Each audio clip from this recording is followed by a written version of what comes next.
Hey, what's going on, guys? I don't know if you guys can see me yet. I'm going to go ahead and talk as if you can, because I don't know when this thing is actually live or not. It's hard to tell. What's happening? I'm Dr. Boyce Watkins from Your Black World and the Black Business School. And I wanted to hit on something that I saw this week that was really interesting. It has to do with Louis Farrakhan. Louis Farrakhan, as you know, is the head of the Nation of Islam. He is a brother that has been fighting for the Black community for many, many years. He is a person I could tell you just as a, I live in Chicago, and I could tell you that the Nation of Islam does work in this city that the police won't do, that the politicians won't do, that the bougie Negroes won't do, that a lot of people won't do. And so if you want to know my if I have a bias toward Farrakhan, then you should just know that right now I certainly do. And so anyway, I wanted to talk a little bit about something that's kind of happened that I consider to be sort of a personal attack on the minister. I kind of think that this is something that we should be, as a community, aware of and kind of concerned about in terms of how, Netflix has been responding to the minister. He was supposed to have a documentary on Netflix, and Netflix kind of jinxed the documentary at the last minute. And I was thinking about it tonight, and I decided to look it up and try to see like what went on between Netflix and Farrakhan and how did this, kind of play out. And I made a quick comment on it about 2-3 weeks ago when it first happened, but I thought I would comment on it more. Now, before I get started, do me a favor, please hit the like button, share button, and subscribe button. And don't forget, I go live pretty much every night at some point on drboycetv.com. So go to drboycetv.com and you can actually subscribe there. And that's where you can see me live. So let me give me 1 second here while I invite a couple people into the live stream. Let me see here. Here we go. Let me tag Netflix's punk asses on Twitter. Let me see here. Because I kind of feel like this is something that needs to be talked about. This is not something that that I think they should be allowed to just kind of get away with. Because I think it's nonsense, it's BS. Let me see here. Okay. All right. So here's the deal. Here's kind of what went down, and I'll kind of give you guys the background and everything that kind of happened here. I'm going to pull up a story here. There's a story on where let me see. The story is on what website? It's I think it said was it the Guardian? No, the Herald. That's what it was, the Herald. So I'm going to read some of this to you so you guys kind of know what went down, just so you know. I mean, I'm not telling you to get rid of your Netflix subscription or any of that. What I am trying to say to you is that people need to know about this, and so I hope that you'll share this video so that people are just aware, of kind of what happens when white people control the media and they get to decide who's bad, who's good, who's racist, who's not. And what's happening is black people have kind of gotten hit by this interesting double whammy. Like, on one hand, we've been the victims of racism in terms of white people doing horrible shit to us for 400 years. And now we're being accused of racism because we're fighting back. When we speak up about the truth, if you mention history, next thing you know, you're getting banned from Facebook, you're getting banned from Twitter, you're getting banned from YouTube. And white people own all this shit. And that's what they do. That's one way they try to control us. And so if you want to know what I've kind of done, like right now I'm banned from Facebook. I have a 30-day ban.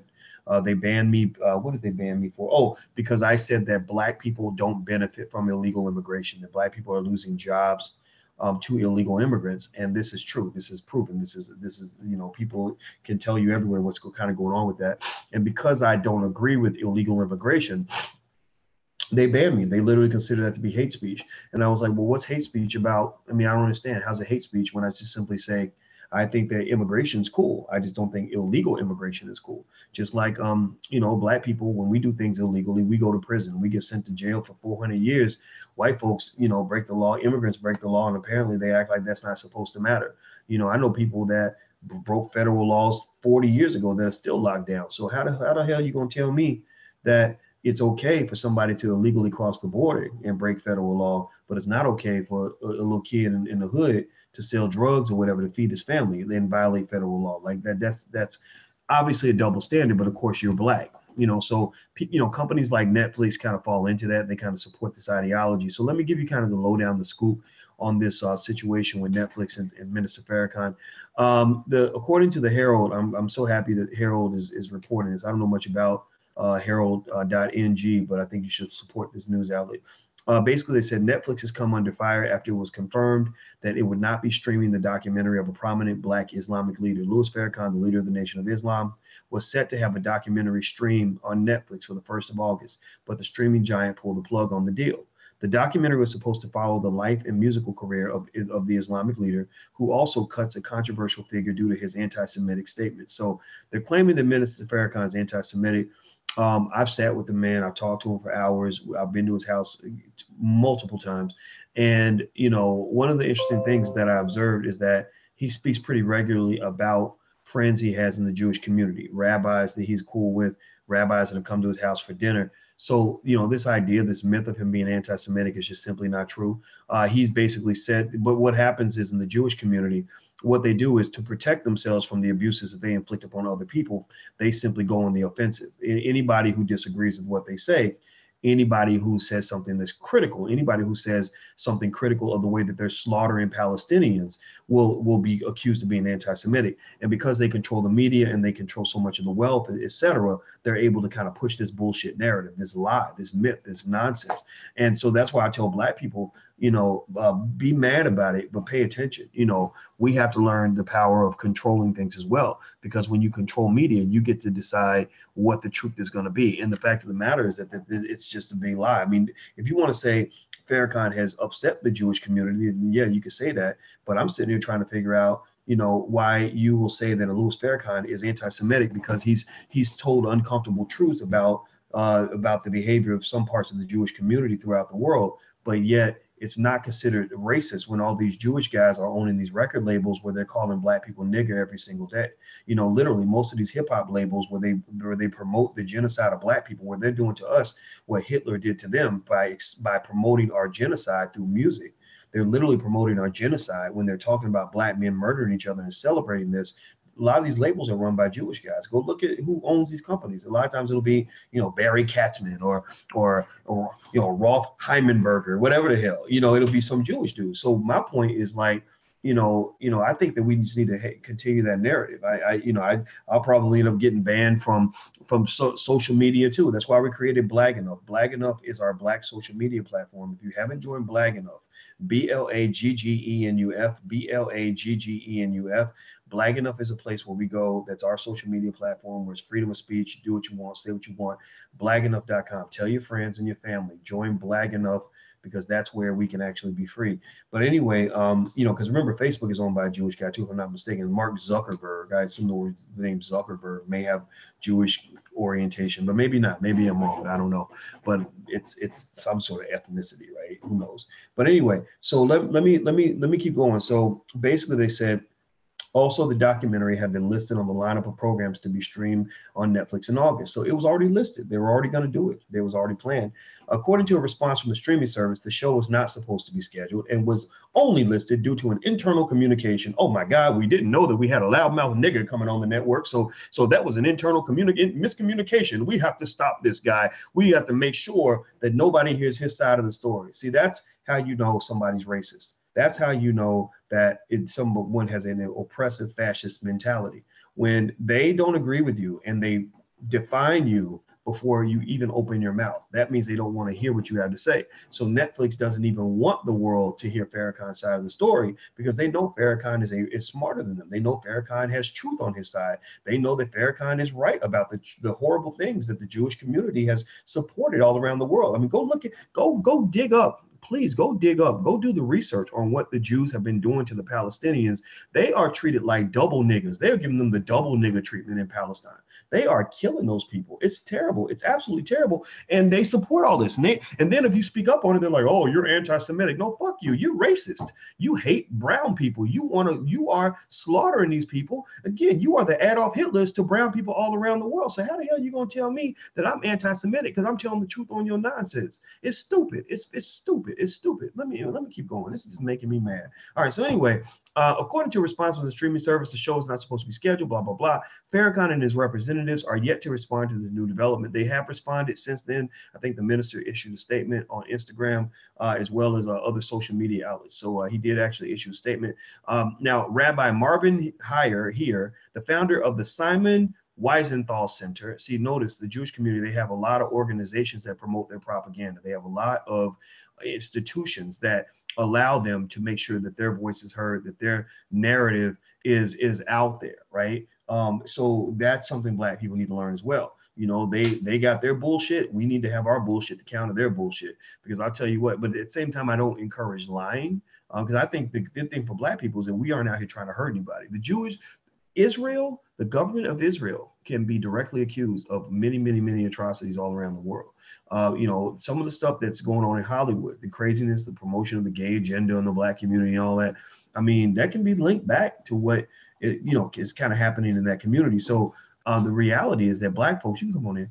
The reality is that Black folks, we're not out here hurting people. We're not out here telling lies. We're not out here doing terrible things to people. They are. You know, it's just a reality. So anyway, so I encourage people to ignore, anti-Semitic accusations. I just think you should ignore it because it's a little bit like an ethnic version of the Me Too movement.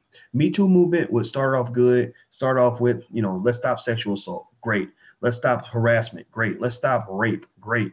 But then it became like, I can falsely accuse somebody of grabbing my booty 25 years ago and ruin his whole career. That's bullshit. That's where you get off the bus and say, no. I'm all for equality for women. I'm all for the protection of everyone. I'm all for making sure that wrongs are righted. But ain't nobody gonna act like you was traumatized because you allegedly claimed without any proof whatsoever that somebody grabbed your butt in 1988 and you want to ruin this person's life. That's not right. That's wrong. That's not fair. So anyway, let me keep going. So they said, so the rabbi said, documentaries should always be screened, but not by bigots and haters. So what he's basically saying is that and now here's the translation of what this racist just said. What this racist rabbi is basically saying is that if you get defined a certain way, if you are Black especially, and we predefine you in a certain way, even with no evidence to support our point of view, you have no right to speak. You don't deserve freedom of speech.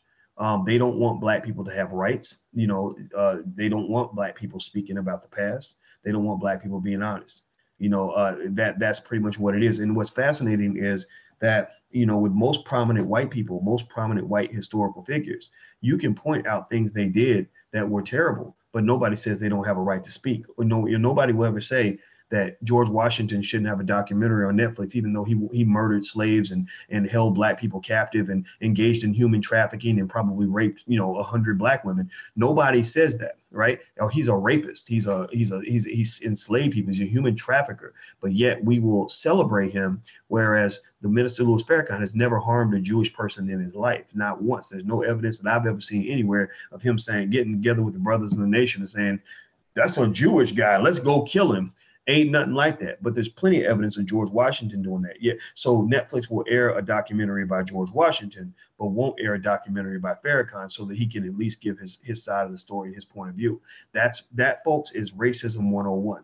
That is how basically to be a perpetrator, you pretend to be the victim. So what the Jewish power establishment does is they pretend to be the victim when ultimately they're the perpetrator, when ultimately they are engaging in mass racism all around the world, harming millions of Black people everywhere, brown people as well, in Palestine and other places.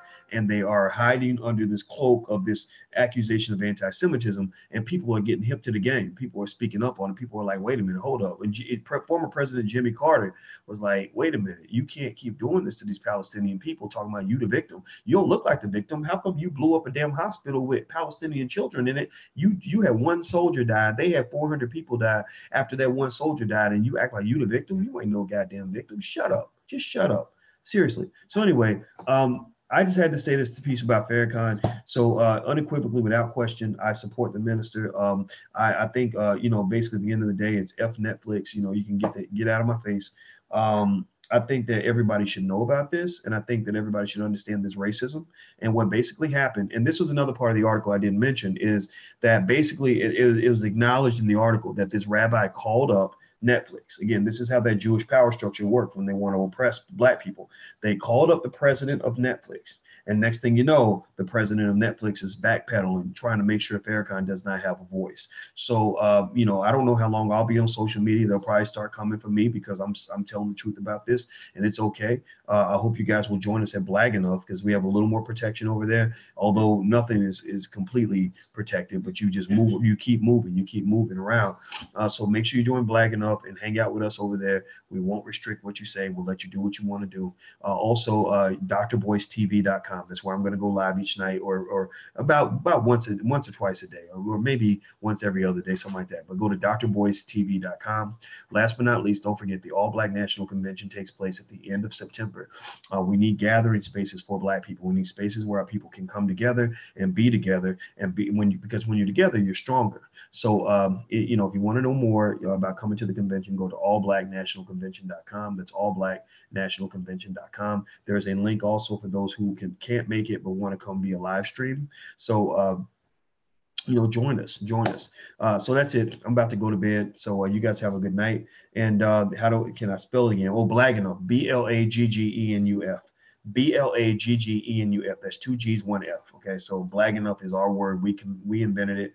Marcinda says the convention. Yeah, I can't wait to see you there. I hope you're coming. And Dr. Claude Anderson will be there.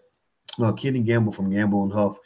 He wrote 3,000 songs. He's in the Rock and Roll Hall of Fame. That's the guy I'm co-sponsoring the event with. He's sort of helping us get the buildings and all that stuff. Who else? Jay Morrison from the Tulsa Real Estate Fund is coming through to talk about how he would raise $12 million to go buy Black neighborhoods. That's what Black people need to do. We need to start pulling our money together and buying our community. Black gentrification, that's what I call it. We're going to have attorney and business startup specialist Nicole Compton, who will talk about how to start your business and how to eventually make money, how to get free so you're not going to working for some racist white person. Because even the people in the Jewish community, some of them are cool. When I was a kid growing up, my best friend was Jewish, but at the same time, you got some people in there that are they're racist. They talk about they were oppressed and this and the other, but I'm like, if you were oppressed, why are you oppressing me? So what I think that for Black people we need to do is we need to stop working for these people. Stop setting your kids up to go work for these people. It doesn't make any sense. Let's see. Did I see LeBron show on HBO Shop talking about racism in America? No, I didn't see it yet. I respect LeBron. I'm gonna go check out his stuff. I like what he's trying to do. I think that what he did with this school, he built this school, and I think that LeBron should build 1,000 schools. Now I'm hoping that Dual Victory is in here in this live stream, because I want to let Dual become a moderator. Jade, I'm gonna make you a moderator on this on my YouTube channel. So make sure you hit the notification button so you guys know on drboystv.com.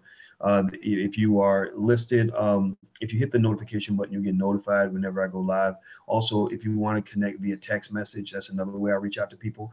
You can text the word voice to 31996. Just text the word voice to 31996. Also, Blag Enough is spelled with 1 F, not 2 Fs. But I think we actually have both URLs. So yeah, I think you can try either one.